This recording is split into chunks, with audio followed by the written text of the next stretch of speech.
Well, good evening, everyone. I would like to welcome you to the Ferndale City Council meeting for Monday, March 25th, 2013.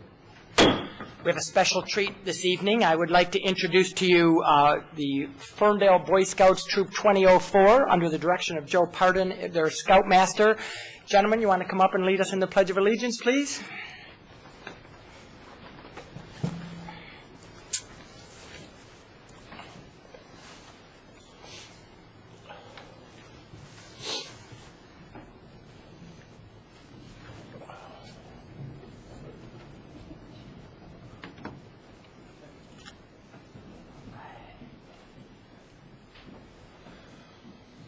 A little further, guys. Yeah, there you go. I'm trained well. There you go. All right. All those in uniform salute. All those not in uniform hand over heart. All please stand for the Pledge of Allegiance. Pledge of Allegiance To the flag of the United States of America and to the republic for which it stands, one nation, under God, indivisible, with liberty and justice for all.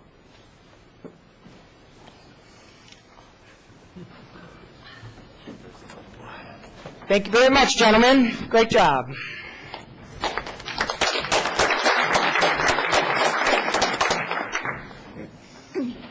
Madam Clerk, would you call the roll, please?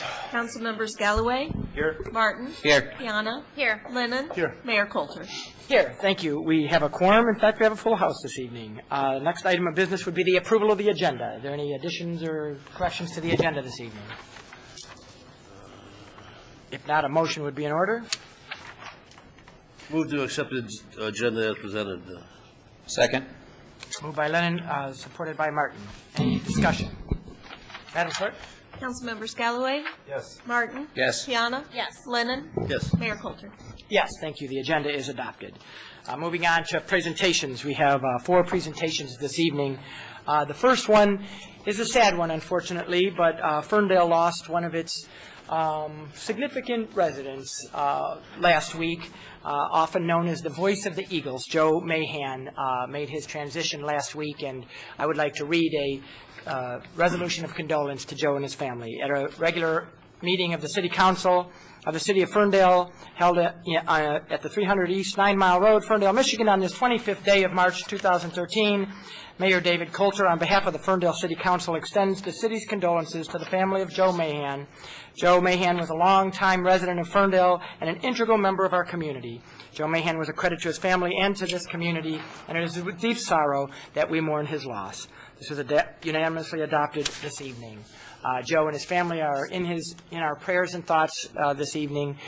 He was, as I said, the voice of the Eagles and a long-time booster of our community, and we're saddened by his loss.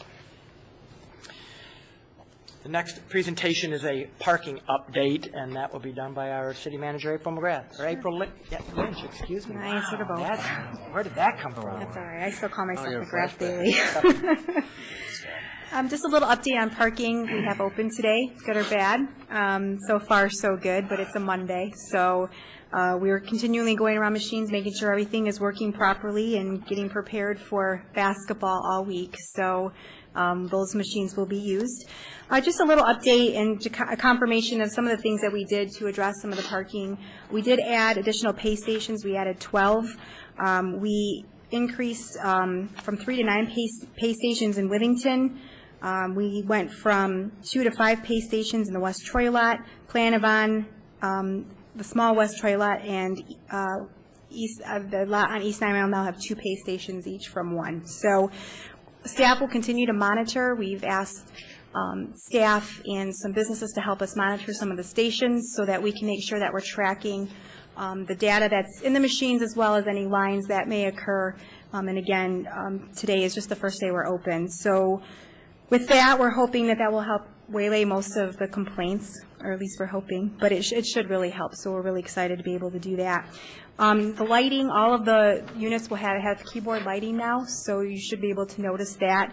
As well as you walk out today, the machine that's right here next to the post office has a prototype of a lighting lighting that we're hoping to see how that will work, not only for safety lighting, but for illumination as well. So we received that last week, and staff is taking a look at that, see if that meets our needs. So take a look at that on your way out. Just a friendly reminder that rates were moved back to 50 cents in all parking lots and in the streets, and that will remain in effect through the end of the year. Enforcement, please note that enforcement hours are from 10 to 8 p.m. until May 1st. After May 1st, we'll reevaluate where we are with lighting, but we are, again, keeping enforcement from 10 to 8 until May 1st, and then normal hours would be 10 to 11. I think that's pretty much for all of the users, and make sure here. We do have some ambassadors and parking enforcement out as well to try to help people use the machines. So any feedback or concerns that anybody has, please report those to the city manager. We're taking them all very seriously. And if it wasn't for the feedback we had originally, we wouldn't be able to have made the changes that we did. So we really appreciate everybody's patience as we work through this process, and as we'll continue to evolve into a great customer service friendly parking system. So I don't know if there's any questions from City Council. Any questions of council about our parking update? Thank you, April. Thanks, April. Appreciate it. The next presentation is also yours, I believe, and that is a little lengthier one, and that is the water and sewer audit. Why don't you introduce that item? Actually, Joe, can you help me get this on? Let me get it up real quick.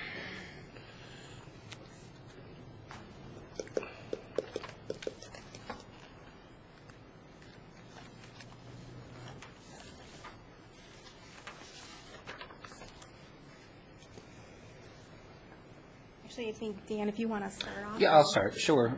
You'll recall starting last year, we had a healthy discussion starting with our budgets about water rates and issues that we'd all been hearing in the community around the expense that the residents were feeling.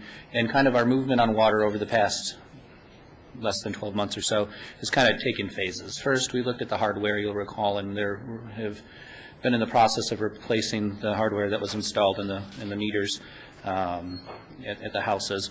And then part of this was also we'd asked for a water and sewer audit to look at how we're generating rates, the health of the fund, et cetera. On top of it, we have a little bit of a unique setup with regards to our fees and penalties for delinquencies and shut-off practices, and we wanted to take a look at that and see what was equitable. And I have to say, April and the staff have done a really tremendous job culminating this together, and this is really, I think, a well-done report with some recommendations that I strongly support and hope we'll have some discussion about tonight. I mean, the messages are clear. I think we've got some opportunities here, and how we improve our system and look at our fee schedules. And so, again, I want to thank the city manager and the staff for the work they've done around this and your consideration tonight. So with that, I think the water and sewer fund is a very large fund. It has a lot of components to it and has a lot of history. And so we had to actually break it down in phases in order to really get a comprehensive understanding of where we are with this fund. As Councilmember Martin had mentioned, last year during the budget hearings, there was a lot more questions about the water and sewer fund and where it was going and how the rates were established and things of that nature, and you had directed staff to take a look at that.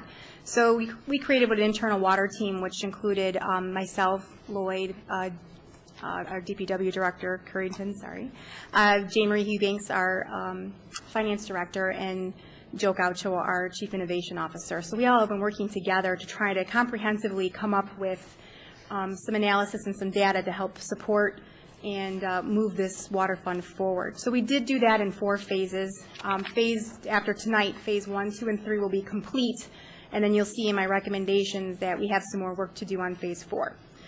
So I want to kind of go back just a little bit to know where we were as it relates to phase 1, and Lloyd, at any time that I misspeak or you need to add something, please feel free in particular.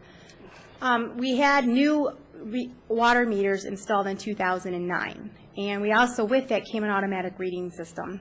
And it's not exactly what it's called, but everybody understands what that is.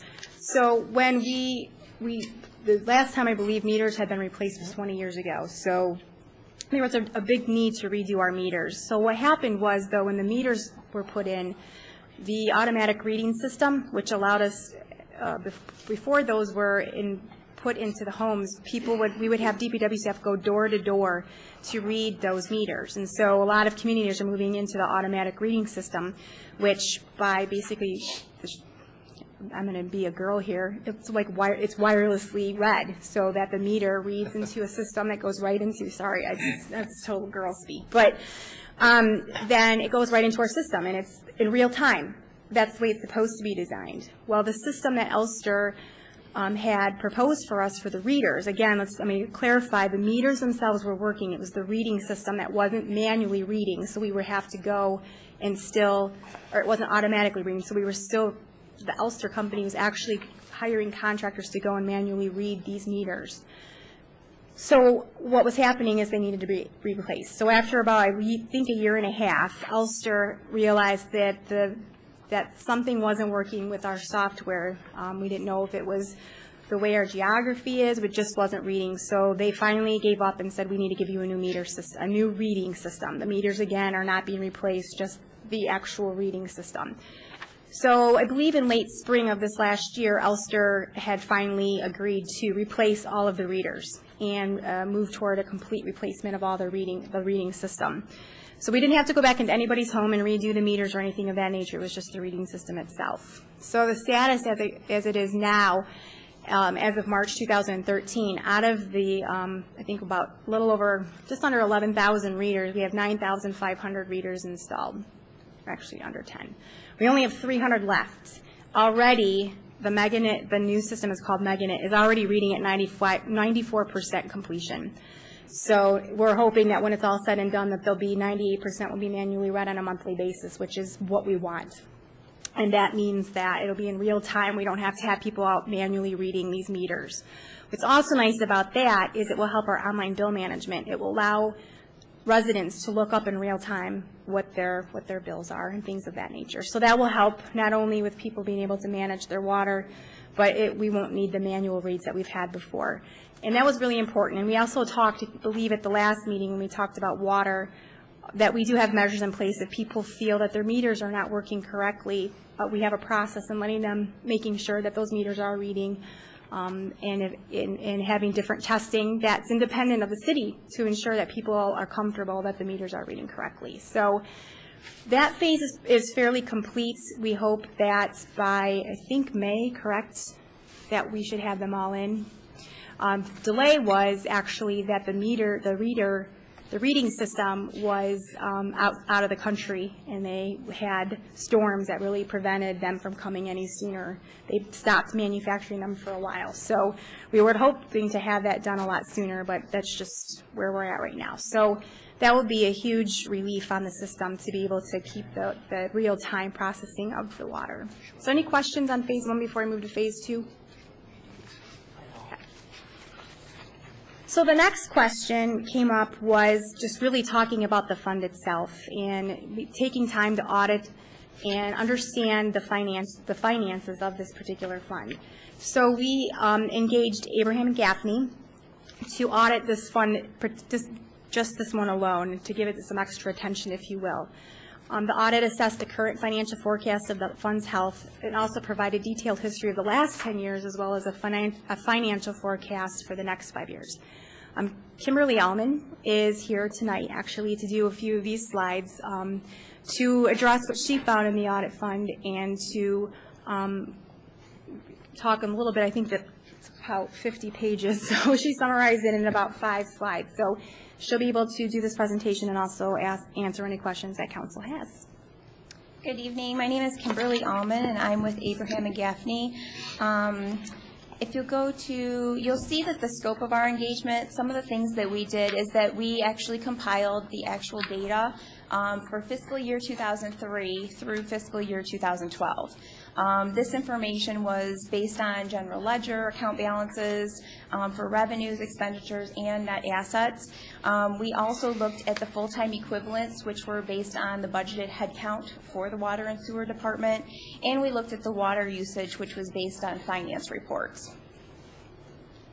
The other part of the engagement that we did is that we actually conducted procedures to determine if the billing rates that were being charged to the residents were accurate.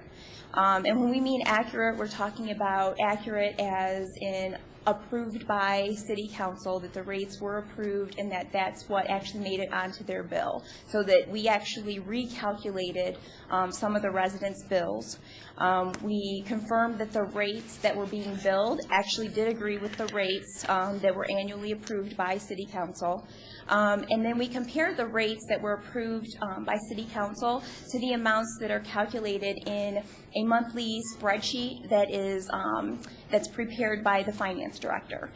That monthly spreadsheet actually goes through and has the revenues listed out, and it has the rates that are actually approved by City Council on there, and we just did the recalculation for that.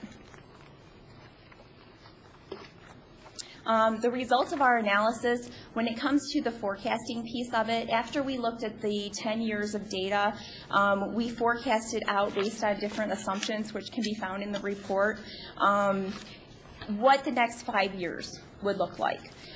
So we looked at personnel costs and operating costs per full-time equivalent. We said that those would remain relatively steady for the next 5 years. The cost of water and sewage to continually rise, that really relates to the City of Detroit. Even though the City of Detroit, the rate per MCF has actually decreased, what they've done instead is they've increased largely these fixed costs that they're actually charging to the cities. The revenue and operating costs to remain relatively equal and steadily increasing. We've also, for the past 5 years, we just wanted to note that the total fixed costs have actually been between approximately 60 and 65% of the total operating costs. And when you talk about fixed costs, we're talking about the water and sewage costs from the city. We're also talking about the infrastructure costs, the debt service costs. We've also wanted you to note that the water and sewage costs actually have increased 54% from 2003 to 2012.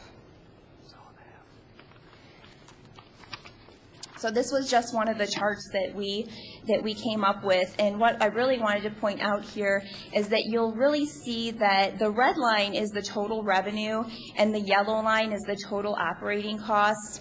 The green line is the total cost of water and sewage. The green line, the total cost of water and sewage, is included in that yellow line. So you'll see that the revenue is actually pretty consistent with the operating costs. So it's not where, other than the 1 year, which is between 2007 and 2008, which everyone knows was kind of an anomaly. With respect to testing the billings, we didn't find any exceptions when we looked at the billings. When we actually tested those billing rates that I was talking about and compared them to the City Council's approved rates. The other thing we wanted you to know as well is when we had discussed some of the procedures with management, the billings are actually tested internally as well before they're sent out to the residents. A sample is tested where they're looking to make sure that the new rate, if there's a new increase or decrease in the rate that's charged to the residents, that a sample of those bills are being looked at before they actually go out to make sure that the correct rate has been applied. Does anyone have any questions for me?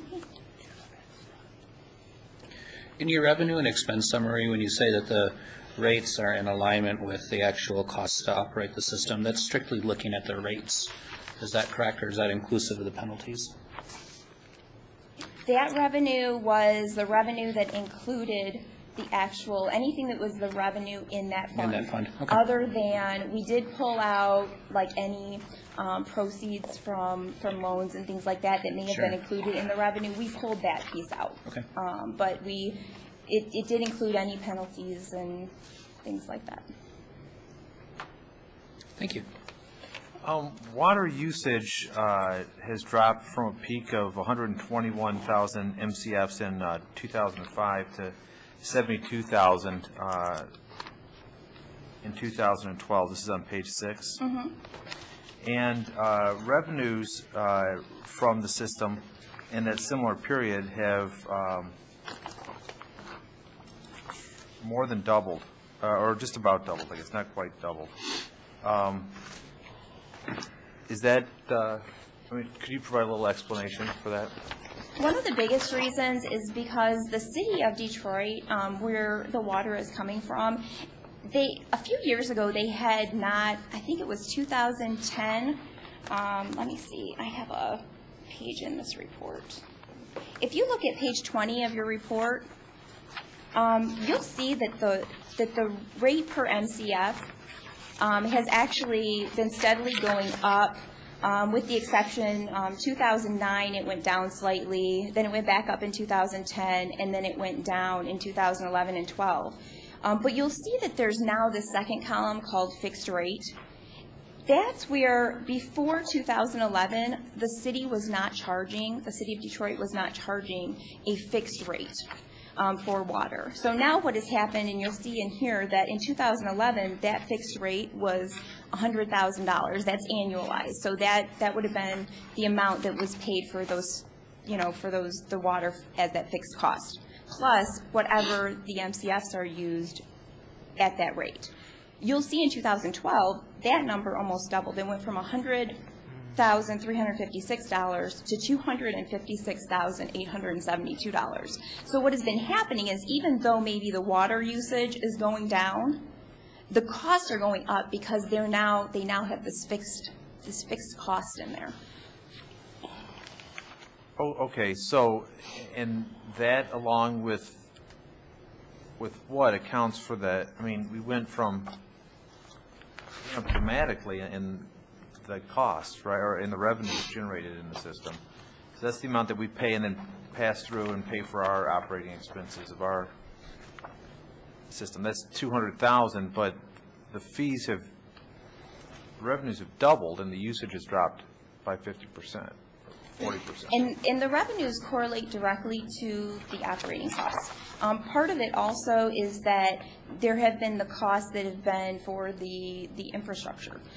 So there have been like debt payments and things like that are also going through this fund.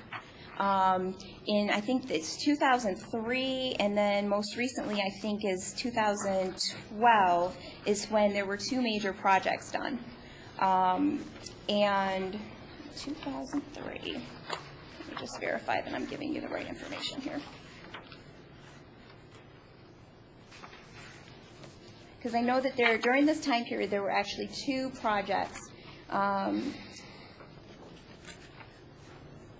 So revenue would include proceeds from bonds?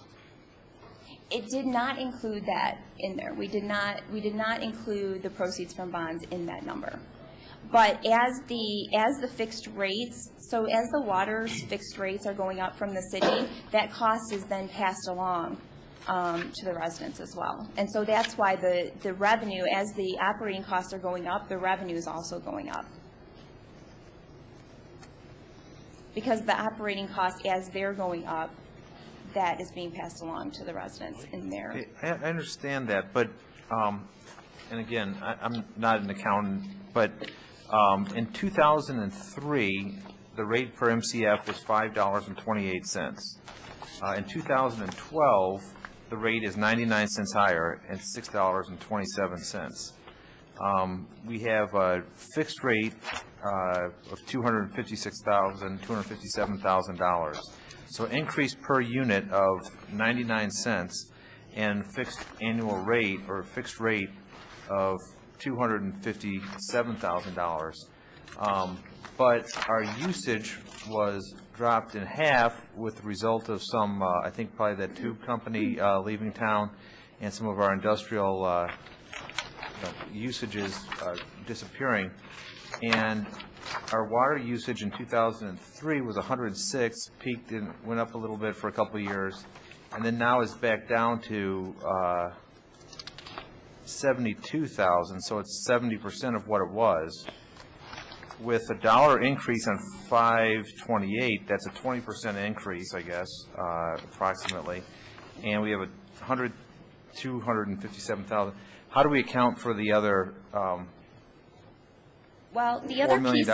the other piece of it, it's not just the water. So you'll see that there's also the sewage that's included in that total cost. Okay. So if you look at the sewage costs that are on page 20 that are side by side to the water, those sewage costs have actually doubled in the rate per MCF. And then the actual fixed rate, the annualized fixed rate, has almost more than doubled.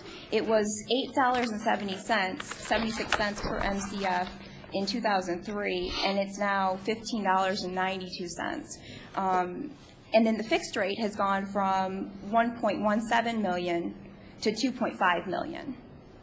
And that sewage actually consists of both the City of Detroit's cost, plus it also includes the Oakland County, the Oakland County Department. So that's, they're having to do something, they're having to actually do a lot more work on the sewers because of this being what's considered, and correct me if I'm wrong, jump in anytime. It's where both of it's the wastewater, the storm and the sanitary drains actually are running together in the same infrastructure for the city, where a lot of the suburban cities, they're having like separate drains because they're, a lot of times they're newer suburbs. They're having new drains built where the stormwater is not being combined. And the requirement is that the stormwater drains have to have some kind of annual maintenance, ongoing maintenance, and it's adding a lot of cost. That was one of my big questions. I mean, I guess not about current management, but future planning. Do we need to be planning to separate them? And I understand older entering communities have an older sewage system, right?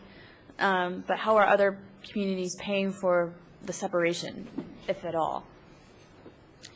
Some are just paying them out of, capital costs. They're raising the rates to separate the system. Yeah. So a lot of them, as development comes in and things are redeveloped. Can you go to the microphone?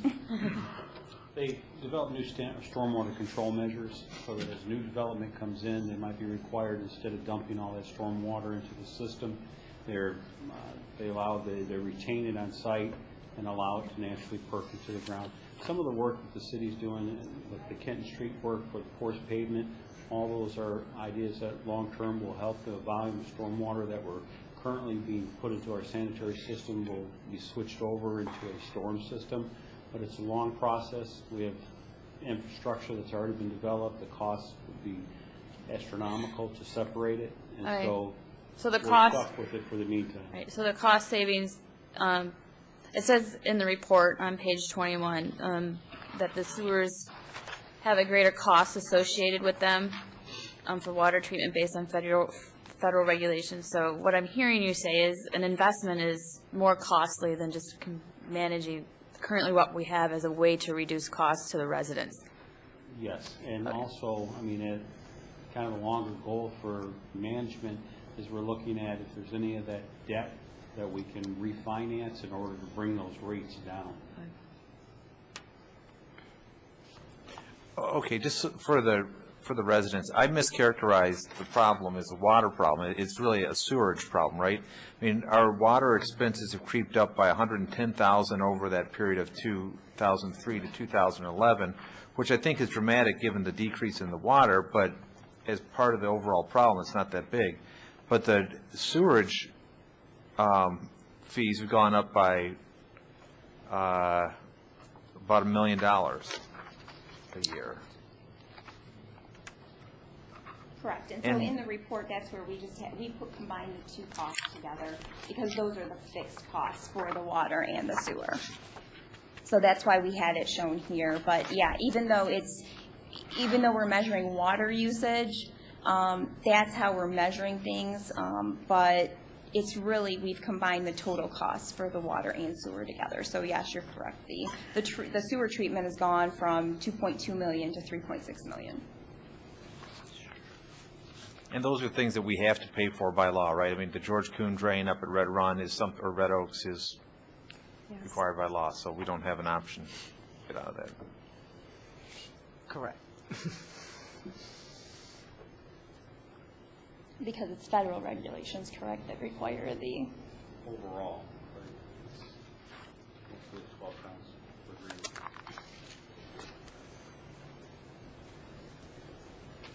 Ultimately, wasn't that a federal requirement to help clean up Lake St. Clair and the, Exactly right, Mr. Mayor. yeah. And I think Councilmember Galloway kind of hit it on the head, that people think it's the water bill, so in your head, it's the water that's going up, but it's really the sewer that takes the bulk of that. And just for our residents, can you explain how water rates and the amount we pay in sewer are tied together? I mean, it's all based on MCFs, isn't it? Or is there a flat fee for sewers? it's actually, do you want to help me out with this one? It's actually, if you look at your if you look at your bill, you'll see like a water rate and you'll see like a sewer rate, and usually they're about half. It's like 50% each. It's just how we allocate it, but actually we're billed the exact amount of sewage MCF as what we've had flow through water. So if we have purchased 70,000 MCFs, we also pay 70,000 MCFs in sewage cost. So it is prorated, I mean, or it's allocated by the amount we purchase. We assume that the equal amount goes out, or Yes. thereabouts, okay. We're going to have sewer meters. Oh, God. That's those. Oh, God. Any more questions regarding? There's a lot of information in this audit report. We just pulled a few things out. And we can refer back to that as we move this fund forward, too. Appreciate it. Thank you. Thank you, Kim. So, that was phase 2, which actually will be very helpful as we forecast our budget in the future as well. They did a 5-year financial forecast as well, so that will help as we move through the budget process. But then we moved at the same time, while the audit was being completed of the fund, staff, AKA Joe, created a survey that was able to address some of the concerns that we had, or wanted to benchmark as it relates to 4 specific areas: water shutoff practices, penalty fees, billing, and billing procedures. I think there's just basically 3. But so we're going to go over some of these some findings that we had as it relates to policies and procedures for our fund. So what we did was, as I said, we took some of the information as it relates to our current practices and created a survey of information that we wanted to know. And of course, every time you do a survey and you send it out, then you think of about 4 other questions that you wish you would have asked. So there might be some follow-up potential, but the 2 sources of information that Joe was able to use was SACWA already did an annual report that really focused on rates and usage, so that was very, very helpful for us. But secondarily, we've actually joined the Michigan Local Government Benchmarking Consortium, that their whole focus is to provide benchmarking for communities in Michigan. So we were able to create the survey, and then we used their network of folks to be able to provide us that information.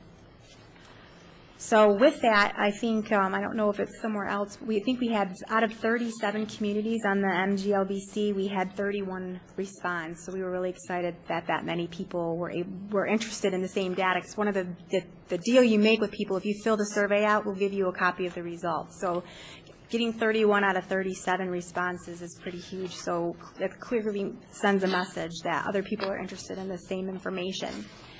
So what we found out is this. The City of Ferndale's delinquency fee of 10% is normal. The City of Ferndale is the only city that charges a $50 quarterly fee on carried balances. So that means that that's an outlier for us, but we'll talk about why in just a second. 0 cities use a water board for appeal hearings, and all cities perform shutoff notices in-house. 23 out of 24 cities conduct in-house water billing. 15 out of 24 cities bill quarterly, and 19 out of 24 have a readiness to serve charge. The readiness to serve charge is that fixed cost that even if you use 0 water, you have to pay that, which is very similar. As you can see, it mirrors what the City of Detroit is doing by having that minimum amount that you're allowed to purchase, and that helps defray the cost of capital. And I'll go through all these, and we can always go back and talk about this. So shutoff practices, the City of Ferndale is the only city that has a shut-off practice triggered by a financial amount. Now, this was an in-house practice to manage shut-offs because at the same time that we were having such an increase in vacancies, we also had a decrease in DPW staff. So that was a way to triage the amount of shut-offs that we do. So we don't do as many, we're not as aggressive in shut-offs as some other communities are. So that's how we managed that process. Other city shut-offs are triggered by calendar days. Median time for shut-offs is 45 days, and average time 51, and the most frequent shut-off time was 30 days. 7 cities have a policy to never shut off, and they continue just to add that to the tax bill. It's important to note that the city of Ferndale's water accounts are about a third consistently delinquent. So we have a high delinquency rate, or some other high delinquency rate. How does that compare to other cities? You know, that's one question that we didn't ask. A lot of them are a lot more aggressive on shut-offs, so the delinquencies aren't as, probably as consistent or a long period of time as ours. So we'll look into that a little further. What's the definition of consistently delinquent? That given any, and I believe, Jane Marie, correct me if I'm wrong, that during any quarterly billing cycle, that we have 1/3 of that, 1/3 of the accounts So is. 1/3 in any quarterly billing cycle. Or 1/3 throughout the year, 1/3 of the 11, just under 11,000, I think, are delinquent. That's quite a few. So that means that we don't have the, the cash coming in for reserves, so. Continuing on shut-off, 16 out of 24 comparable cities shut off service for non-payment. We charge $50 to shut off, $50 for reconnection fee during regular DPW hours, and $150 during non-DPW hours. However, when the $50 penalty came into play, we don't get the $50 shut off and a $50 penalty. So you don't get twice that hit. So if you get shut off, you don't get the penalty. Is that a correct way of saying that? You don't get both, yes.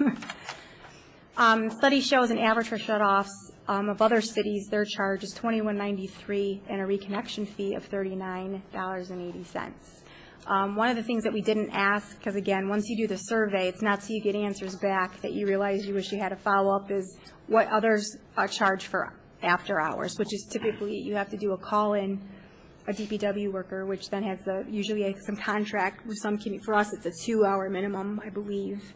But for other communities, it can be 3 or 4. So it just depends. Bill management, 10 out of the 24 of our communities offer online bill payment where you can view your bill history, usage history, payment history. 19 out of 24 offer online bill pay, and 19 out of 24 estimate bills. What it means to estimate a bill is that if for some reason the automatic reader doesn't read or somebody comes to read your meter, that they were unable to get to the meter, and so they have to estimate. As it relates, so let's back up here. Yep, so that is phase 3, which was the water and sewer policy review. I'm going to talk about phase 4 really quick, and then we're actually going to end up coming back to both in some of the next steps. And then we can answer any questions as well as it relates to that. So the City of Ferndale's rate survey, again, we used the Sackville water rate study. And again, I already mentioned that the benchmarking consortium, we had 31 out of 37. Out of that, 23 out of 31 communities do bill quarterly, just as we do, and 29 out of 31 enlist a minimum bill amount. We call it the readiness to serve charge. Others call it minimum bill amount. The median is $33.90, and the average is $40.99. Our water rate, Ferndale is 55. The median was 26.47, the average being 27.60. Sewer rate for Ferndale is 55, with a median of $44 and an average of 40. Our combined rate for Ferndale is 110, and the median is 55.15, an average of 53.28. So that led to a lot more questions than answers. So that's kind of what leads us to our next step, is that's why phase 4, we have a lot more questions, and we'll talk about why that is as well. So some of the next steps that staff recommends as it relates to penalties is keeping the 10% penalty as currently assessed and remove the $50 penalty after 60 days. And in an effort to move those accounts which are delinquent to current, offer a 6-month period with a payment plan that will remove the $50 penalty if paid within 6 months. So that our intent is to try to get people as current as possible so that we can start actively managing these accounts. which would be the shutoffs. So we're going to do some more research as it relates to shutoff fees and reconnection fees, because that was something we didn't ask in our survey, because again, when you do the research and you start to see that you're different, we need to go and ask why. So right now, we would keep the current rates for shutoffs and move shutoffs from a financial trigger of $500 to 60 days and begin regular rotation for shutoffs, still allowing all of those who are behind 6 months to become current. Whereas right now, if you try to become current, that $50 penalty, that can almost be a hit to your ability to catch up. So our intent is to try to get people to catch up, because some people might ask, well, why would just keep it $500? Well, $500 to one person can be a huge mountain to somebody else. It could be just this minor hill or a blip in the system. So the days will help. And as we keep talking, we can talk a little bit more about the rates as well. So that would be where we are with that. And that is where the rates, we need to do more research. We need to further review and recommend the shutoff and the reconnection fees. And we need to understand a little bit more and review the rate structures with other comparable communities, because it's not apples to apples. So what you saw before, where I believe in water and sewer we were very in line, but in water seemed to be quite out of whack, if you will. But when you look at the study, which we included in the packet and is online as well, is you'll also notice that some folks, some comparable cities, their minimum fees are extremely high. I think one community had about $119 as a minimum fee, where ours is only $30. So does that mean that if your bill is really only $50 worth of water, you have to pay $119? Then we may not be as far off as we think. So does that make sense? So it could be a situation like with our property taxes. We always get, people saying that we have the highest rates in Oakland County, but the actual dollars that come out of people's bank accounts is not amongst the highest. So with Pleasant Ridge, they have a $121 minimum fee. Correct. So if you used less than 1,000 cubic feet of water in Pleasant Ridge, and assuming that they bill it the same way we do for sewer, you would still be paying $121, which would be a higher amount per cubic foot because it's spread out over a smaller number. That is so, and the sewerage rates, the combined rates, some of our communities up and down the Woodward Corridor have very similar combined rates to Ferndale, with Birmingham being 91 and Huntington Woods with 93. Lathrop Village with 93, Oak Park with 93, and then 98 Rochester Hills, 95 for Royal Oak. So the combined rates were not so dramatic. These numbers up here look really bad. Yes. But with the combined rates and how they actually may play out depending upon water usage, we need to get some more insight. Right, we do. We need to take a look at the minimum charges of other people and how we are in line as it relates to the bills in totality. And so that's going to take some research, and we hope to have that completed by July 1st. But we want to take a look at how do we compare capital, employee-wise, and we just have a lot to really look at our rates, which I think would really help as we move this fund to the future. But it is not, the one thing about this is it's just not at all an apples-to-apples comparison.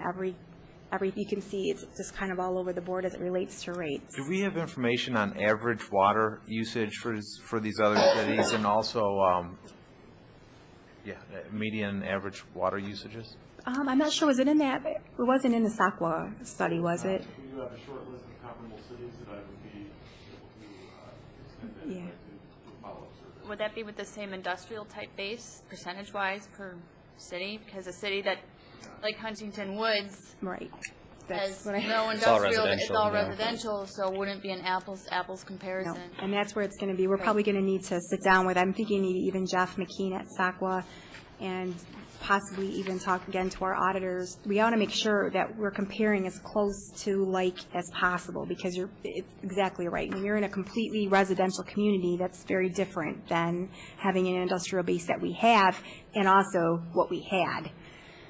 So we have a lot more studying to do on the rate structure.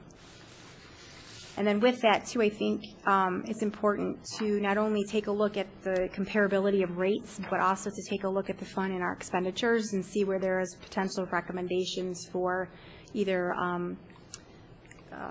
reduction of expenses, or we're just like we do with our general fund, can we make changes? And then also, too, we do have a large debt service, $1.3 million bond within that fund. Is there a different a way that we could pay that rather than through water rates? So I think that those two will be side by side as it relates to the rates. And we would like to have that completed no later than July 1st, hoping to be earlier, but need to have that time because that's a lot of data and a lot of complex analysis. So that is a very quick overview for anybody who is watching. We have quite a bit of information online, as well as the study in totality, both the SACWA study and the Michigan Consortium. Are you looking for an adoption of the Phase 3 policies tonight? If you're interested, I didn't actually create a resolution for you. I didn't know if it was too much, but you're more than welcome to make it on up here.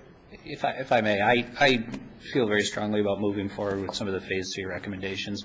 I think, I don't know what the comparison is to other cities, but I'm not comfortable with a third of our accounts being delinquent at any given time, right? And I think part of the reason that people may stay delinquent is we have this $50 penalty after 60 days no other municipality is carrying. And if you're carrying a $150 water bill, $50 is a third of that.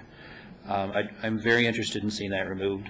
I'm very interested in the program to help get people current and work with our residents to help get them back up to speed. So I would very much like to move on those tonight.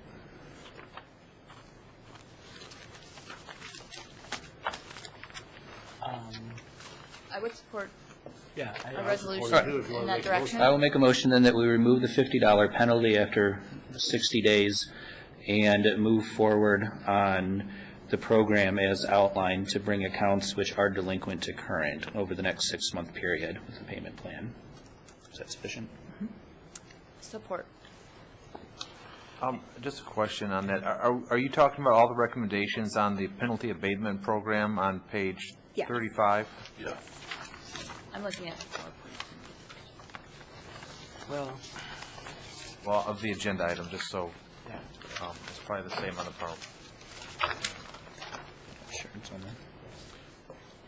So just adopt the recommendations as presented by staff on page 35. It's 11 on mine. I just want to make sure we're all on the same page here. It says, it should say water abatement, penalty abatement policy. Dan, did you want the entire page or just those 2 bullet points that I was referring to on the PowerPoint? Based on the discussion, I was going to take them in pieces, but we can take it all together if you'd like. So suspend applying the $50 penalty effective April 1. People who bring their accounts current by September 30th this year by making monthly payments will be eligible to have the $50 delinquent fee waived. There's some additional items on that. In order to receive a credit to their account for the $50 penalty, the customer must contact the water department to confirm final repayment, request the credit. Customers that are eligible to receive a total of 2 credits of $50 or $100 for delinquent fees accrued from October 1, 2012 through February 28, 2013, and a late payment penalty of 10% will continue to be assessed on the current charges if the current amount owed is not paid by the due date.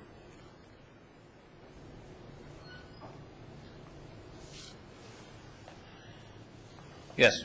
Dan, Chris, you look concerned. No. He's waiting for me. He read it properly. So I'll make a motion. Friendly amendment. I'll make a friendly amendment to change the motion to reflect the recommendations as read. And I would echo, I think the $50 penalty in particular probably is a big contributor to the delinquency that we have. I guess my only question is, and I support this, is our auditor mentioned that our expenses and our revenues track fairly closely. So if we lose this revenue, which we will, at some point we have to make that up by higher MCF costs, or how would that impact our overall revenue? Well, one of the things that you're seeing from And just so that folks at home can hear you, need to be at a mic. Thanks. One of the things that you don't see in the report is that even though you may have this revenue, it's not showing the collectability of the revenue. So even though you have a $50 charge, you're not really saying that all of those $50 charges are actually being collected. So the piece that you're really not seeing in the revenue, because in the expense, you will have like bad debt expense. So it kind of offsets one another between the revenue and the operating. That's a great point. What is our bad debt expense? What is uncollectible? Is that in the report? It's not in the report, but it's on my computer. I can get that for you. Okay. If you'd like. Because conceivably, this would reduce our bad debt expense, at least potentially. Good.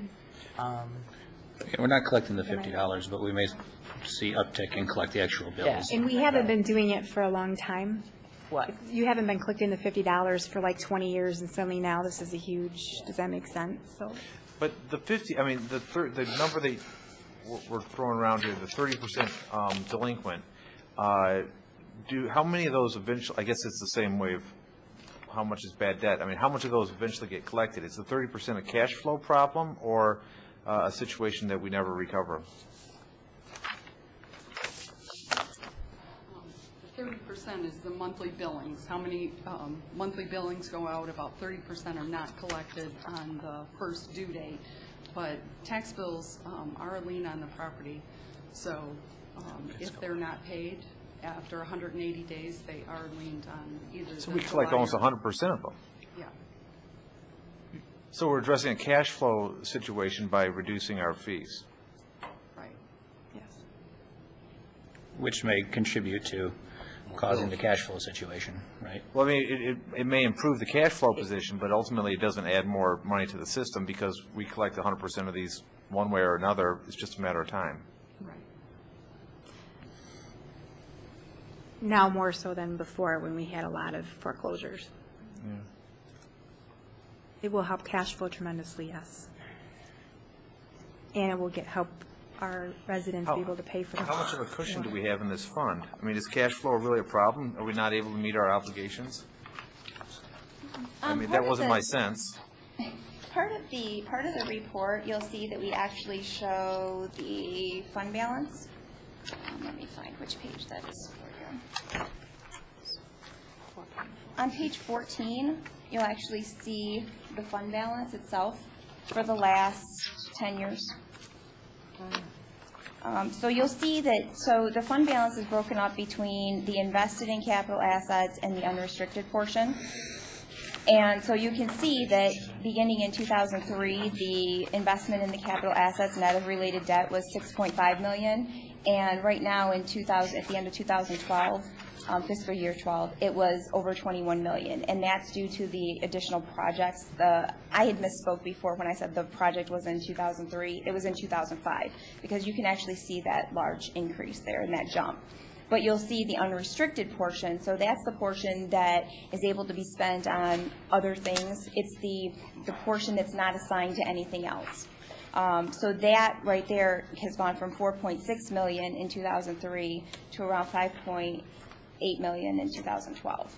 So that has, it dipped in 2006, but it's steadily been increasing. And that's what makes up your total net assets. Or your total fund balance. Okay, so the unrestricted undesignated portion of that fund, what some folks call the rainy day fund, is $5 million, and we've got total revenue for 2012 of $8.6 million, of which 30% is at any given time delinquent. So 30% of that, that's $2.4 million approximately. Mm-hmm. $2.4 million in the cash flow situation where we've got we don't have a cash flow problem, do we, in this fund? I don't think there's a cash flow issue, but I don't know that we looked at that necessarily because we were concentrating more on the revenues and the expenses. I know that I believe was the fund that had a deficit before? I was just conferring with her because I remember a while ago that this fund actually did have like a deficit balance, but that has now gone away, and so you'll see the unrestricted. But we were focusing more on the costs and the revenue to try to see if they really lined up, or if revenue was so far, so much higher than these costs, then what kind of made that up. But when we look at that chart, they're so close together and so in line with one another. Okay, so that's right. I mean, so I guess that begs the question then, and perhaps I should know since I probably approved it at some point, but why did we institute the $50 fee? If the $50 fee's only been there for 2 years, what was the purpose of it? Was it to address some specific problem, or just to keep everything in line? I mean, or I think Jean Marie can explain that. She can come up. It was actually done in lieu of a shut-off fee. We always had a $50 shut-off fee because of staffing. We weren't doing shut-offs, so we sent out an additional notice in order to let people know that they were subject to a shut-off. So, it really just changed line items from shut-off fee to a $50 penalty. to address the reality of fewer water department people? Right.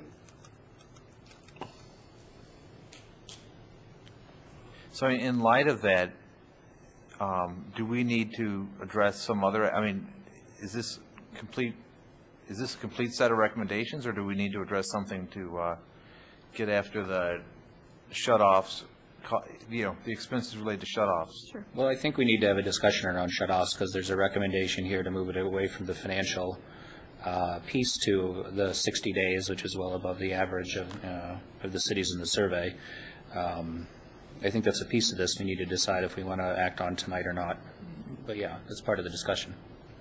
And I think, too, we have the budget process coming up over the course of the next couple weeks, and that might bring a bigger picture. So we'll approve a schedule of fees as part of our budget that we could address any of these things, including putting back the $50 fee Sure. for late fees, if that's how we have to correct it or not. Okay.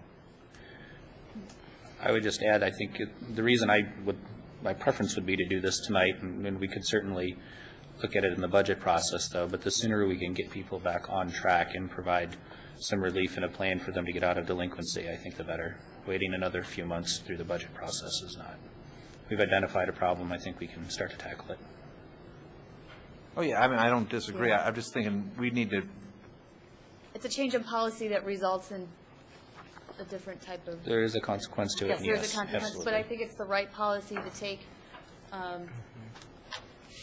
And working with DPW director as well, we recognize that the change will be, to be able to handle the shut-offs will be mitigated by the fact that we're hoping that people will be able to get back on track to pay their water bills. So it should help, but we'll be managing that process as well. I did have one technical question. It's like, what happens? I mean, how does shut-off happen? Is it done by computer? Is it something really easy? I mean, how does it happen? And why? Because I know you're trying to cover costs with the shut-off, but I'm just like, I'm going to let Lloyd talk a little bit about that procedure. Once from billing, we're requested to do a shut-off. We have to physically go out and turn a valve that's in the ground. It's called a curb box. Curb box gives the location where the valve is at so we can access it. And it's a matter of sending a person out with a tool to shut it off. We have to go back and turn it on. As we progress into this new meter system, there is a possibility that we'll be able to do that remotely at some point in the future. But it will take adding additional types of equipment to the meter. But it's certainly, the technology is moving in that direction where we won't have to go into the field to do the work. The bigger problem for us is not the actual simple turning of the valve. The bigger problem is that the infrastructure is older. You go out to shut off the water, the valve doesn't work. Now you have to dig up the front yard to get down to the valve, repair the valve, and then shut it off. So, and Comis digs in, make a mess out of their yard, and it's a much lengthier process. thank you. So there's a motion on the table. I think I'll support it again? No, it's I'll support the no friendly need. amendment. There was a motion by Martin and a support by Piana. Is there further discussion on the Martin Piana motion? Madam Clerk, why don't you call the roll? Councilmembers Martin, Yes. Piana, Yes. Lennon, Yes. Galloway, Yes. Mayor Coulter. Yes, thank you. That motion passes. So is it the will of council to address the other portions of this, perhaps in the budget process? I think so. I'm comfortable with the shutoffs as part of the budget process. That's fine. Perfect. Thank you very much. Yeah, thank you. In case people thought our job was glamorous, I can give you some 10-year water and sewer forecast to take home and read with you. All right, our next presentation, our final presentation, is the Downtown Development Authority, and I believe this evening it's going to be done by Dean Bach from Dino's, in conjunction with our Executive Director, Christina. I see her getting up as well. Good evening, Dean. Good evening. For the benefit of the Boy Scouts here, that's what we go through so that you can fill your water balloons, kids. And have a glass of water and play on the slip and slide. My name is Dean Bach. Good evening, Council. I'm the Ferndale Downtown Development Authority Vice Chairman, and I'm on the Board of Directors. I don't really need I don't need cue cards for that. I actually know that part. Back on March 8th, there was a Main Street Oakland County Award celebration held in Royal Oak. 30 awards were given out to 12 MSOC communities, 9 of which were taken by the city of Ferndale and some businesses. So we're going to recognize them this evening. Let's see here. First, Valentine Vodka. Rufino Valentine was recognized for outstanding private investment. Rufino took the former float table manufacturing plant and put a bunch of dough into it, and now we've got a beautiful building there where he makes vodka, which we can all appreciate after meetings like tonight. And gin. And gin. Yeah, and gin now.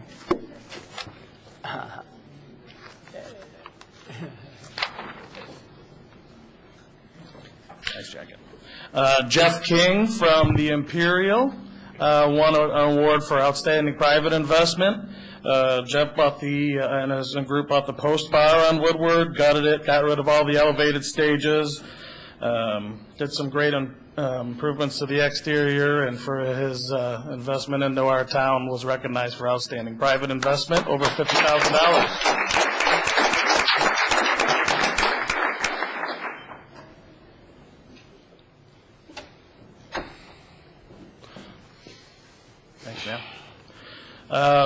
Chris Best from the Rust Belt Market was recognized with an award for Best Design and Built Sign. That great big sign that now takes this big empty spot on 9 and Woodward. I think he built it, transported it, and put it up on himself with a step ladder. Did you climb up there with a step ladder for that one?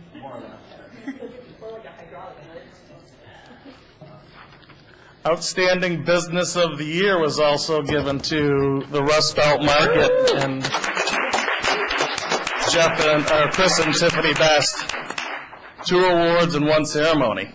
That's pretty impressive. And next year it'll be Best Event Space, right? Yeah, hopefully. Yeah. Outstanding Promotional Design Piece for the Art Town exhibit in Ferndale for the Ferndale DDA. Also outstanding public relations effort for the TIF plan renewal, and outstanding volunteer recruitment program, which we are especially proud of because we do have great volunteers on the DDA and we get a whole lot of them. Veronica Lujic, where are you at?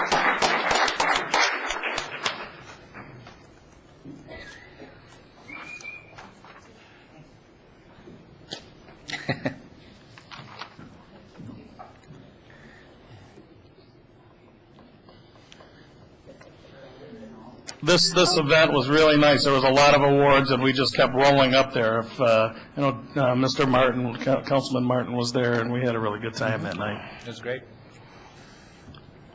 it was fun to watch the Ferndale winners bounce up on the Bounce up on stage, because stage. they didn't have a stairway up there, so you had to actually have to climb up there. Yeah, we need a picture of you hurdling up onto that stage every time. Outstanding Volunteer of the Year award went to Scott Wright. Scott has been volunteering since 2002, was recognized by the MSOC as Volunteer of the Year.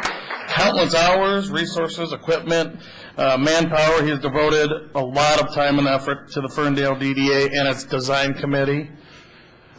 Especially thankful for the Pez dispenser on 9 in Livernois. He's not here tonight? Oh, well, since I won that award last year, I'll accept for him. That's right. Outstanding Board Member of the Year went to Stacy Tobar. Stacy has been a volunteer on the DDA since 2001. Hey, didn't even see you there. Was appointed to the DDA Board of Directors in 2009 as a resident of Ferndale. She's a landscape architect. Her assistance on every landscape project in downtown has saved the DDA over $100,000 in design services over her volunteer time in Ferndale. All right. Whoa. That's a lot of stuff up there. The Best of Detroit came out for the Metro Times recently, and Ferndale just keeps on rolling in the awards. Recent picks by the readers of the Metro Times and Real Detroit prove this point. Congratulations to all the winners of all these great awards. That's just about everybody, I think, in town here.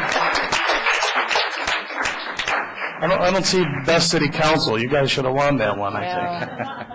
Working on it. Okay, the FernNet meeting, Wednesday, March 27th, which is this coming Wednesday, is 9 a.m. It's a networking group. You can come, where is it? At Affirmations on 9 Mile. Come down, bring your business ideas, network with other business owners in and around the community. It's at 9 a.m. Do they provide coffee? Coffee and maybe even a donut. Maybe a couple. Come on down to FernNet. West 9 Mile Streetscape Project. Here we go. We're wanted safe, pedestrian, family friendly streetscape. Project construction is set to begin in June. Pre-construction meetings for the businesses and residents will be scheduled soon, so keep your eyes open for that so that we are able to communicate what is going to happen on 9 Mile on the west side of town. This is very exciting stuff and expanding our downtown. All right. As always, all this information and more can be found on our website, downtownferndale.com. Check us out on Facebook, Downtown Ferndale, and thank you very much. Everybody want to come up for a picture? Sure. Sure.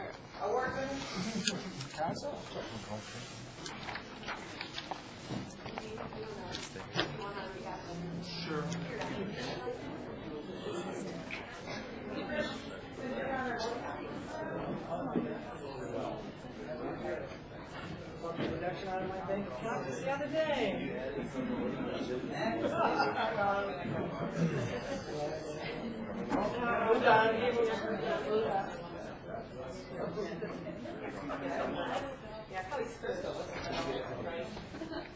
Maybe you all get really close together. Sitting.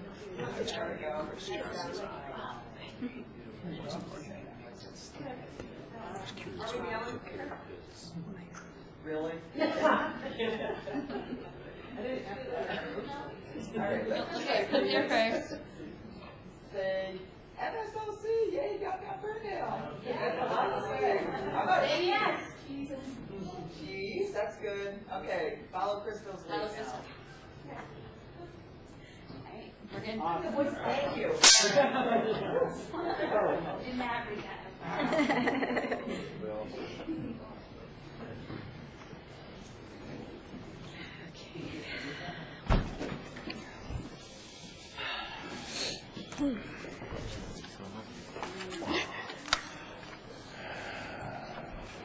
Well, congratulations to all the winners and to all the businesses who won the other awards as well. We have an awesome downtown. Thanks, everybody. Our next item of business is a public hearing. Consideration of objections to Class C liquor license renewals. And I'm going to open the public hearing. I'm going to ask our city attorney to introduce this item for us, please. Thank you, Your Honor. This is the annual opportunity for the City Council to weigh in with respect to its licensed establishments and to object to the renewal of its particular licensed establishments to the Michigan Liquor Control Commission. Any type of objection that Council wishes to register with the Liquor Control Commission would have to be provided to the LCC by the end of this month. There is two resolutions which the City Council has passed, both back in 1988 as well as 2008, which sets forth criteria that the city expects its licensed establishments to comply with.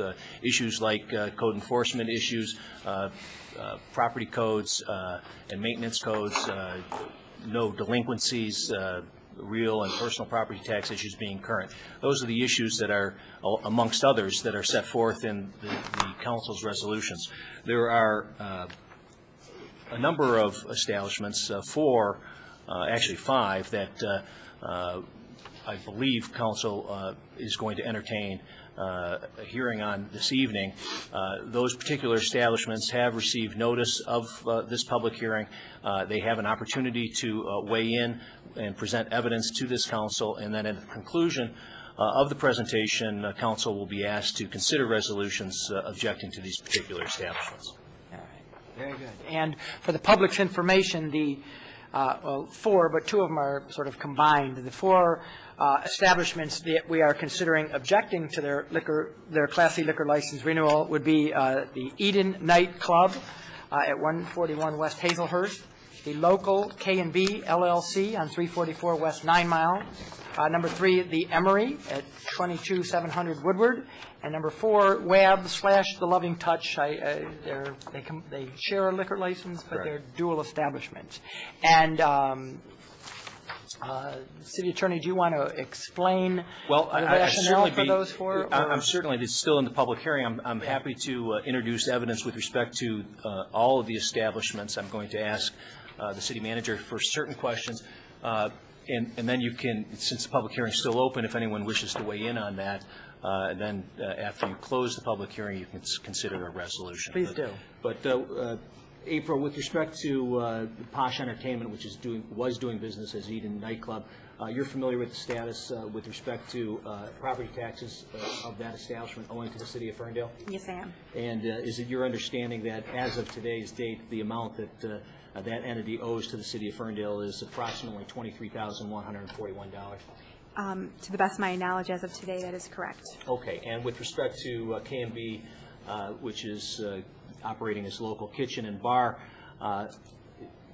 that entity also, is it your understanding that as of today's date, that establishment is delinquent with respect to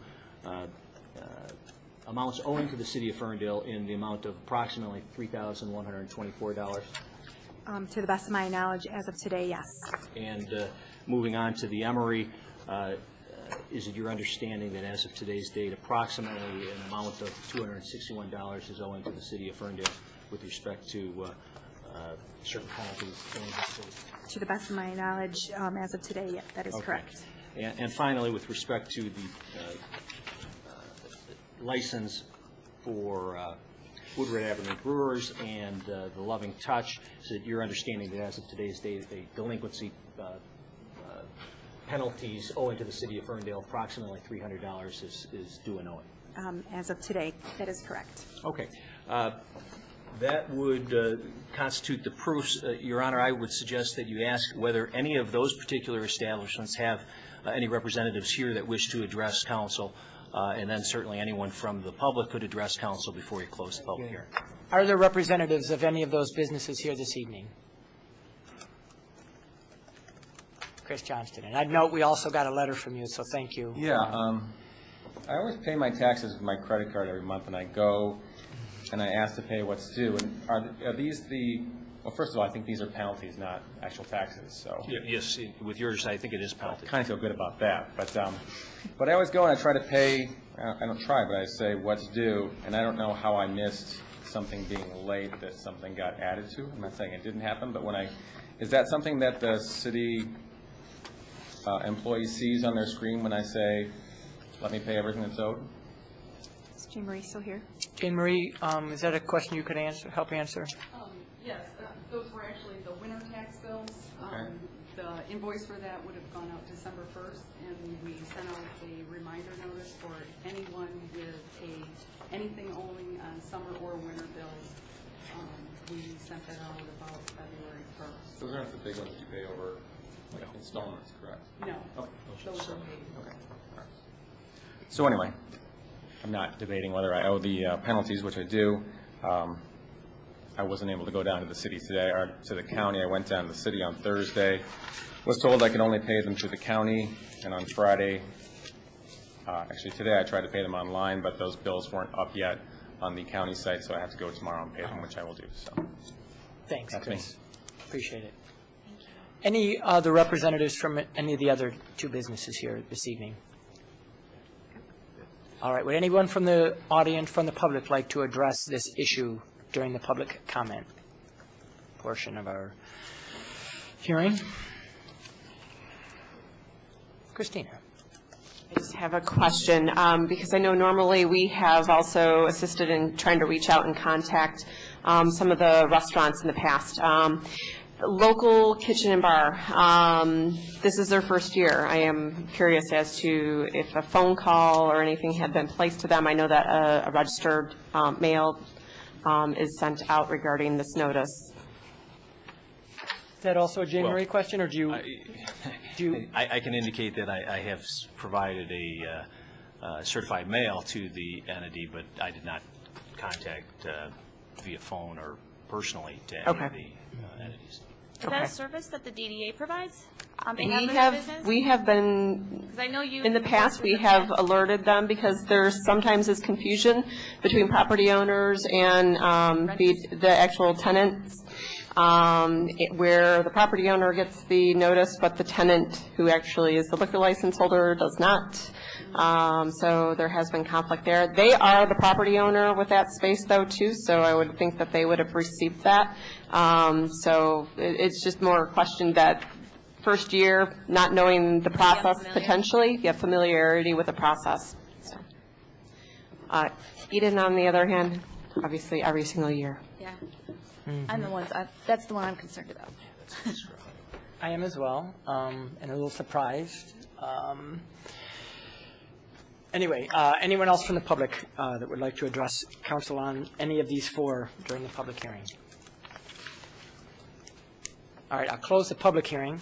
Your Honor, with respect to the resolutions before you, Yes. there is, as it relates to the Emery and the Woodward Avenue Brewery, Loving Touch proposed resolution language for council's consideration that would allow for the licensee to cure that particular delinquency by the 27th to forego us forwarding the resolution of objection to the Liquor Control Commission. That is correct. So in the case of Chris Johnston's establishments, if we receive something by March 27th, is that? That's Wednesday. Wednesday. We would not send that objection. Correct. As proposed. As proposed. That language is not in the resolution for the other two establishments. It is not. Certainly, it's council's prerogative. And Eden. I guess I would ask council if they would want to entertain the idea of adding that language to local, given the fact that it's their first year and they may just have. Yeah, I would prefer to add that process. We could at least give them local. to Wednesday as an extra couple of days. And I'll make sure they get followed up with. I would think so. Okay. So we can add that language to the local KMB LLC as well. That would require we'll have to. There needs to be a motion. There needs to be a motion to amend the resolution for the local KMB if that's the will of council. I would move that we amend the resolution for local K and B to reflect the additional deadline of the 27th. Is there support? I support. All right, moved by Martin, supported by Piana. Let's have a roll call on the amendment to the resolution. Yep. Excuse me, Councilmembers Piana? Yes. Lennon? Yes. Galloway? Yes. Martin? Yes. Mayor Coulter? Yes. Now on the resolutions themselves, and I think we could take a single vote on the on the It's resolutions council's as presented. prerogative with respect to that, Your Honor. So if there's no council objection, why don't we take those as a batch of 4 resolutions? A motion would be in order to accept the resolutions as presented and as amended.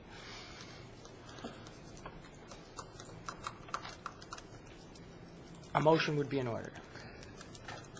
But I can't make it.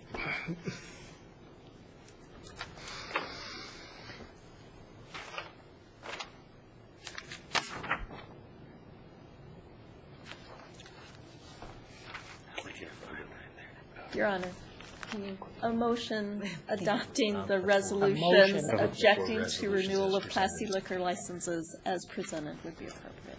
Thank you. Thank you. I would move that we adopt the 4 resolutions on the Class C liquor licenses as amended at the table. Support? Support by, all right, moved by Galloway, supported by Lennon. Is there further discussion on those resolutions?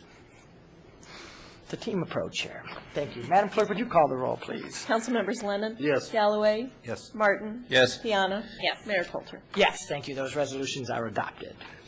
Now moving on to call to audience. I appreciate the audience's patience as we move through quite a few public hearings and presentations this evening, but now it is your turn to speak up to 3 minutes on any subject that you like that's not further on the agenda, because you'll get an opportunity to do that when we get to that part of the agenda. So up to 3 minutes, please give us your name and address, and the floor is yours.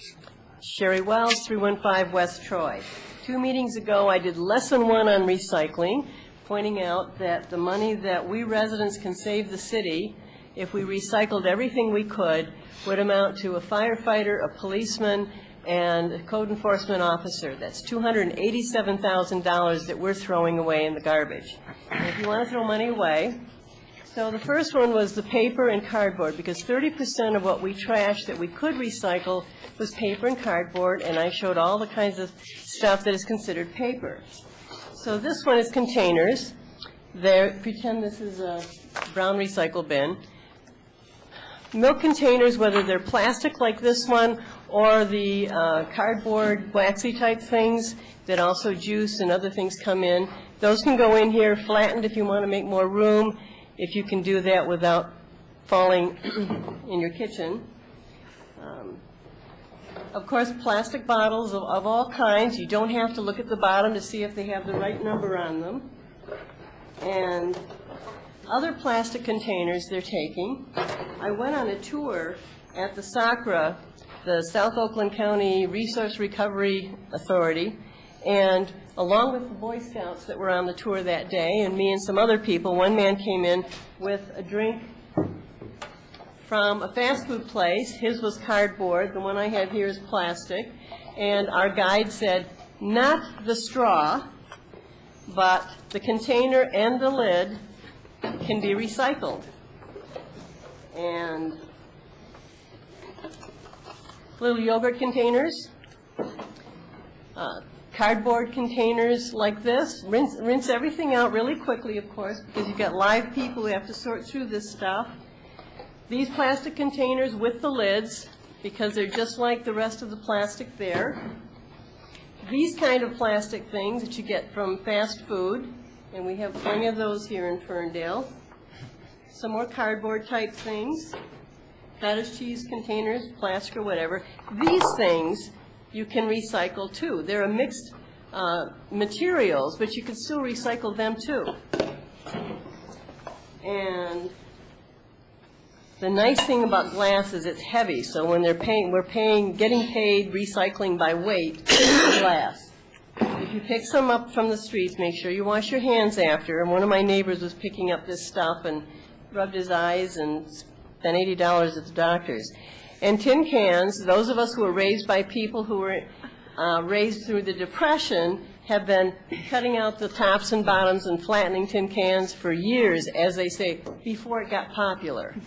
So any kind of tin cans and stuff, and other metal could even include old toasters. Think it'll fit in the recycle bin. There's a lot of those types of things that we can put in there too. Lesson number 2. Thank you, Sherry.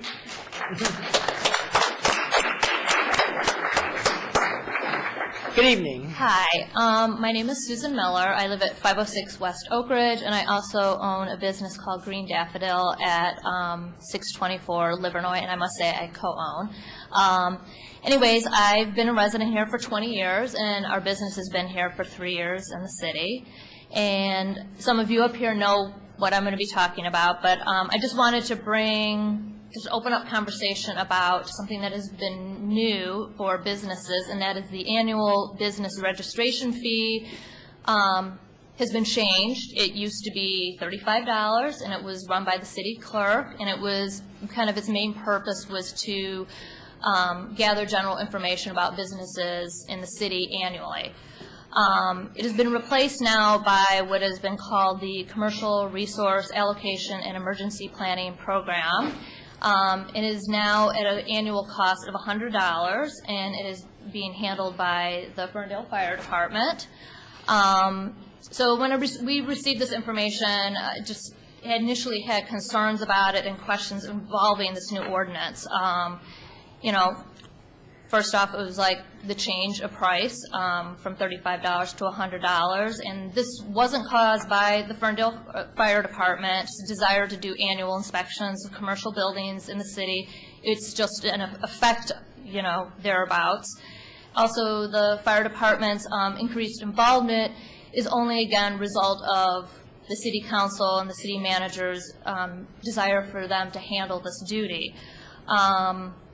Again, I'm just trying to wrap my brain around why this was felt to be necessary, what's the justification of this increase, who came up with this new ordinance, you know, how did the figure of $100 come about, and where they expect this $65, you know, in addition that is being raised, where is this going to be go to, how is it going to be spent.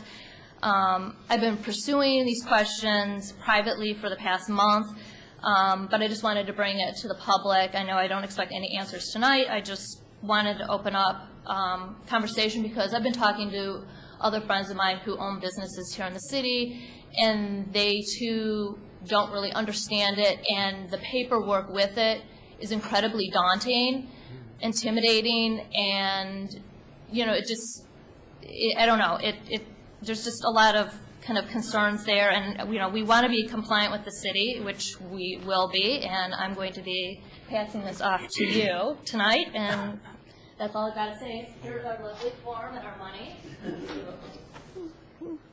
So, thank you.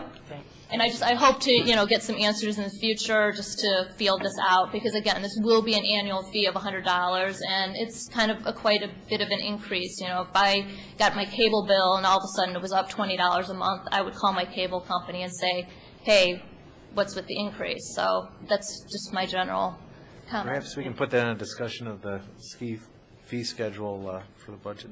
Mm-hmm. Sorry. Nope, that's perfectly appropriate. Thank you. Good evening. Good evening. John Murray, 210 East Camborne, and also 224 West 9 Mile, Modern Natural Baby owner. I wanted to talk about the Dollar Castle and it being vacant, and I'd also like to talk about how we are overgrowing and how this is a solution. So last week we signed an agreement where we will be taking 5,300 square feet of the Dollar Castle, which will be the main anchor.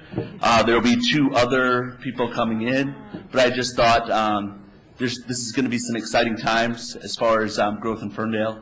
It's better than ever, and we're excited about reinvesting into the city. The landlord who is going to be doing the renovations on this, we've seen the preliminary plans. It looks amazing. So just want to let you know, just some of the up and coming. September 1st should be the date. So just wanted, we can't keep a secret, so just figured this would be the best place to do it. Congratulations, that's Yeah. awesome, thank you. Thank you. Thank you to the city, the council, the DDA, and also the citizens of Ferndale who have made this work for us. Thanks a lot. Great news. Anyone else like to address council this evening? All right, seeing none, we'll move on to the consent agenda. The consent agenda are items that council considers routine, and we enact them in one motion unless any of the items are removed by council. So let me go ahead and read the consent agenda items this evening. Item A is approval of the minutes of the regular and special meetings held March 11th, 2013. Item B is approval for the police department to contract with Synergy Wireless Products for the equipment changeover necessary for the 2013 police vehicles at a total cost of $20,934 to be charged to the motor pool account. Item C, approval to adopt the resolution for the city's request for reimbursement from Oakland County under the West Nile Virus Program, authorization for the city clerk to sign it, and approval to purchase 11 cases of the pesticide Natular XRT at a cost of $9,196. $6,498 after reimbursement from Oakland County to be charged to the Water Sewer Fund. D, approval to authorize the attached changes to the collective bargaining agreement between the City of Ferndale and AFSCME Local 1917 DPW Supervisors Bargaining Unit, providing a one-year extension to the current contract, extending the expiration date to June 30th, 2015. E, approval to authorize changes to the collective bargaining agreement between the City of Ferndale and the AFSCME 3120 DPW Yard Bargaining Unit, providing a one-year extension to the current contract, extending the expiration date until June 30th, 2015. F, approval of the bills and payroll as submitted by the City Manager's Office. And G, approval to extend the review period for the Ferndale Environmental Sustainability Commission. What's council's desire on the consent agenda this evening? I move to adopt the agenda as presented, the consent agenda. Support. It's been moved by Lennon, supported by Martin, to approve the consent agenda. Is there any discussion on the consent agenda this evening? If not, Madam Clerk, could you call the roll? Councilmembers Galloway? Yes. Martin? Yes. Piana? Yes. Lennon? Yes. Mayor Coulter? Yes, thank you. The consent agenda is adopted. Moving on to the regular agenda, there's one item this evening. It's the consideration to post and recruit for 6 part-time police dispatcher positions. And are you going to introduce that? I'm just going to introduce 2 other people to come and do that. Jennifer Longhorn, the HR director. Jennifer Longhorn is going to introduce that along with our chief. They're going to do the... This is a little change in what we've done in the past. We felt that you guys should be aware, the council should be aware of that situation. Appreciate that. Good evening, Mayor and Council. The Chief and I have been working for quite some time now trying to address the staffing issues he has currently within his dispatch division. Recently in December, some rules changed to allow only those trained in, they call it, the Public Safety Answering Point System to operate the dispatch center, of which we have been following at times with the use of some of our police officers. We've had recently some interesting transition. Right now, all of our police service aid positions are vacant. We're operating with limited dispatcher staffing and, again, supporting that with police officers as an attempt to try to resolve this issue and try to move him into a more economically positive staffing model. Sure. He's interested, or the police department is interested in restructuring their dispatch division. And with that, we started talking a while ago about what that would look like, met with many challenges along the way, but what we've brought forth for you tonight is a proposal to essentially eliminate the police service aid positions. There are 3 of them in total, right? 3 full-time positions.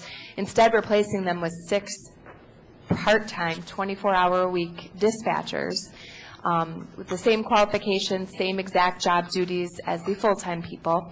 Also, they would be covered by the collective bargaining agreement with limited capacity, and they would also have the ability to move into those full-time positions should one become vacant. So from a staffing perspective, we would have sort of an immediate transition into full-time employment for those folks should they pass probation and so on.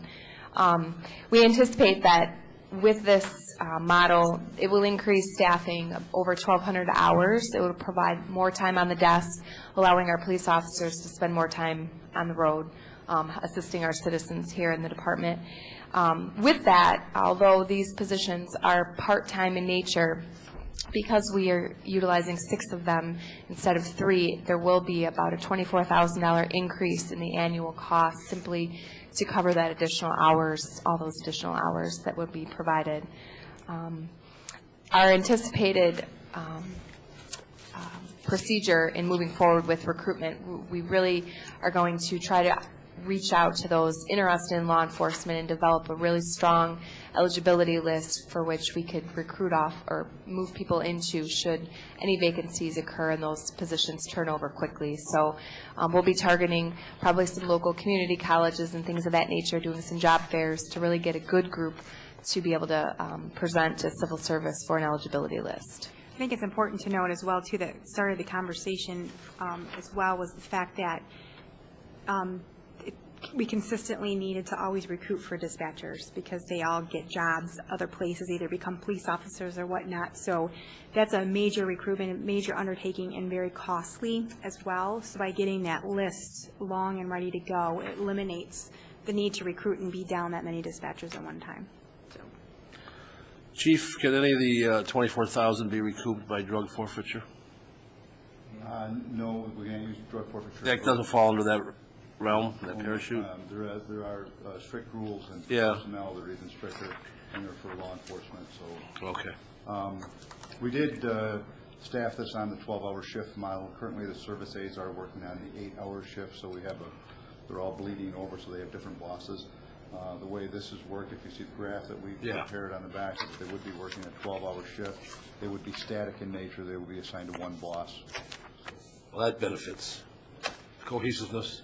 It also will eliminate legacy costs for any of these individuals because they're part-time.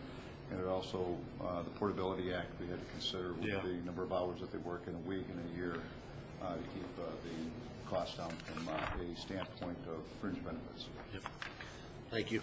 And implementing this increases the actual number of officers out on the road, right? Ultimately, that will be if this works the way we have it planned, yes, it would, yes. What do you think, I've heard some of the challenges in recruitment and retention of these employees. You're hoping to, I think, solve some of that, did I hear correctly, just because we're increasing the sheer number? You still expect a hefty or significant turnover in these positions once they're filled, just because they find other jobs or?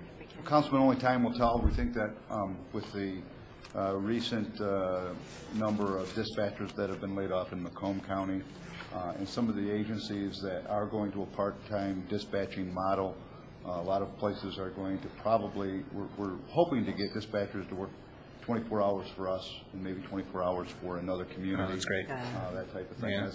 That's what we're hoping for. But again, it has always been a nomadic breed of folks. We've been very lucky, actually. Our dispatchers tend to stay here, but as a whole, the dispatcher community does move around a bit. But you feel like I've just, noticed your recruitment strategy that those candidates are out there. These aren't going to sit vacant. That's what we believe, and that's what we hope to. This is a new idea for us, and I've talked to Ms. Longthorn, and we hope that that's going to be the case. Great, thank you. Just to follow up on that, if I may, there's no way to job share with another city.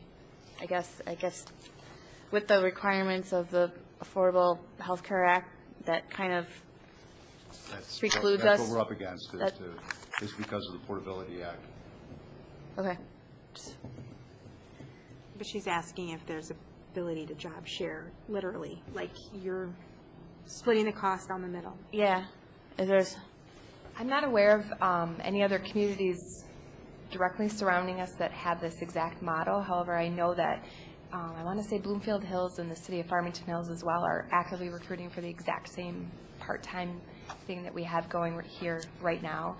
So I would imagine there's a potential there to work together to possibly find candidates and communicate that back and forth, but locally, really close by, I'm not aware. Okay. And just to clarify too, if you were to actually, I hear where you're going, is to literally take a full-time person and split it down the middle, then you're also now including fringes and legacy costs, which then make this, with the amount of hours we need them for, a little more difficult. Okay. And then my other question is, so if I'm reading your diagram, which is very nice and colorful, thank you, makes it easier to understand. But I just want Time on his hands. to, it looks like your part-time people are working every other week? Is that how I'm reading? Week 1, they're off, so like I'm looking at D1, so D1 works week 1, but week 2, they're off? It's actually very true. We would actually, in order to comply with the Portability Act and the Fair Labor Standards Act, we would begin our work week on Tuesday. So they would actually work 3 days, 3 12-hour shifts in one 7-day period, and then they would work 1 day in the next. So it's hard, it's difficult to kind of visualize there, but they would actually work 12 in one 7-day period and 36 in the other period. That would be D1 would. Okay. You see D3, he or she works every Wednesday and Thursday. And this is designed this way because of the Affordable Health Care Act? And the Fair Labor Standards Act. Yes. Both. We get it all set in a much better way until the Affordability Act kind of, yeah. Well. This is about the 4th rewrite on this. Yeah. We've gone through and we've hit all sorts of different roadblocks, but we wanted to make sure that we're complied with both the Portability Act and the Fair Labor Standards Act. We've had this vetted by the labor attorney to make sure that it's compatible with the law. Okay. And then, I'm not sure if I caught it, but can you repeat it again? Who changed the rules and why? The state of Michigan changed the rule for dispatchers. Yeah. That now all people that work in a PSAP have to have a minimum of 80 hours. In a piece what? PSAP is a public safety answering point. Okay, thank you. Basically, it's a dispatch center. And in order to pick up the 911 phone, you have to receive 80 hours of initial training and 40 hours of annual training specific to dispatching every year. Okay. And it would be fairly unfeasible to do that for all of our personnel because the way they rotate, it would be difficult to have everybody to receive dispatch training. So what we're trying to get away from are police officers being on the desk answering the telephone. Okay. And and to comply with that new statute. Any other questions? If not, a motion would be in order. I'd move that we approve the posting and recruitment for 6 part-time police dispatcher positions. Support. Moved by Martin, supported by Lennon. Any further discussion? Madam Clerk? Council members Lennon? Yes. Galloway? Yes. Piana? Yes. Martin? Yes. Mayor Coulter? Yes, thank you. That item is adopted. Thank you. Chief, you might as well hang right there because we're now at call to council. Anything from the police department this evening? Nothing further. All right. Jenny, I don't want to make you walk all the way back. Anything further from HR? Chief Sullivan, anything from the fire department this evening? All right. Lloyd Curtin, anything from DPW? Sure, just one thing quick. If council on their way out tonight wanted to just take a glance at the prototype for the photocell and pay station lighting, it's right outside. So just take a look. So you can, any comments, please direct them to the city manager. Very good. Thank you, and thanks for your crew's good work on getting the system up and running today. Jane Marie, anything else from the treasurer/assistant city manager office? All right.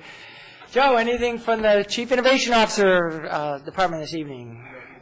Wow, everyone's quick. All right. Sherilyn, anything from the clerk's office? Nothing tonight, Your Honor.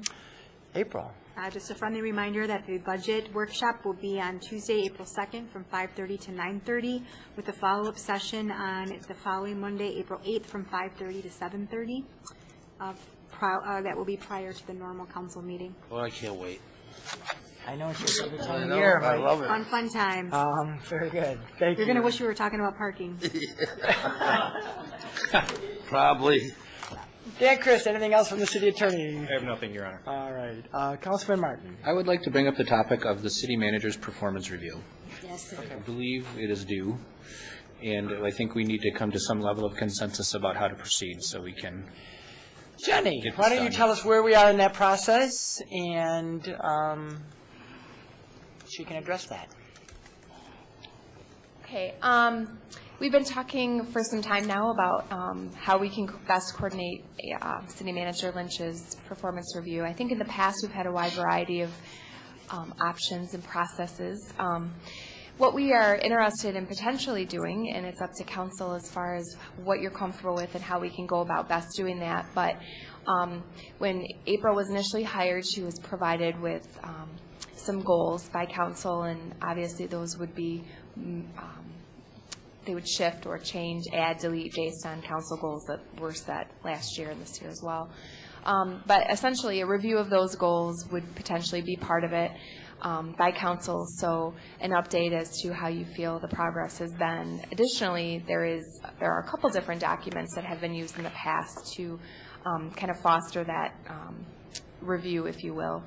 And lastly, we have interest in conducting a 360-degree feedback review, which can be done electronically, and that would involve feedback from all of council, as well as all of April's direct reports, and in addition to that, some other local community members that work with April on a variety of projects and things of that nature.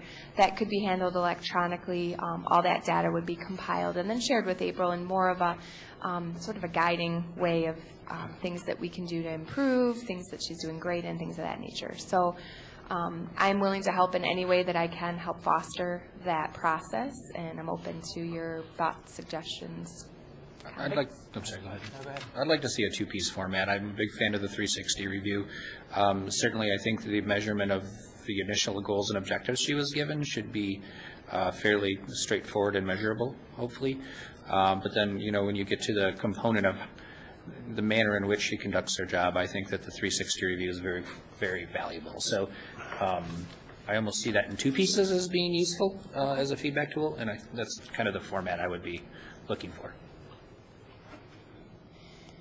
I don't know where everybody else is, but I agree with that. And of course, I think any review about her performance should be between the council and the city manager. Agreed. So Yeah. I think that's... Wasn't that up to the choice of the city manager if she can have the review done public or closed session? Yes. Yeah. Yes, it is. It is. It's public unless she... And I would request that it be in closed session. I think I have to do it the day you guys provide it, so. So what would you need from us to I mean, Proceed, to move because I thought forward. we were sort of moving along. I know I've slowed it up to some degree, but what do you need additional from us to begin the process? Sure. I would probably look to possibly Dan for some direction as far as what we can communicate and how in the best manner, if it's paper copies of things or email or what conversations we can have. Electronically, I know that the 360 is done that way, so that could be pursuant to what we are allowed to do, handled in that way. I would make a suggestion, though, that just due to the timing of all of this, that potentially we look at starting this and kind of working through it in a way to have it completed by her 2-year anniversary, potentially July, August-ish, just because then we'd be facing it right again coming up in August. So time frame wise. I think if she emails you the forms, there's the actual form for the evaluation itself, not the 360. If you fill that out and give it back to her, I think you can do that over email. You just can't communicate with each other on what you're going to do. And then the 360 is a separate, and it's a separate thing.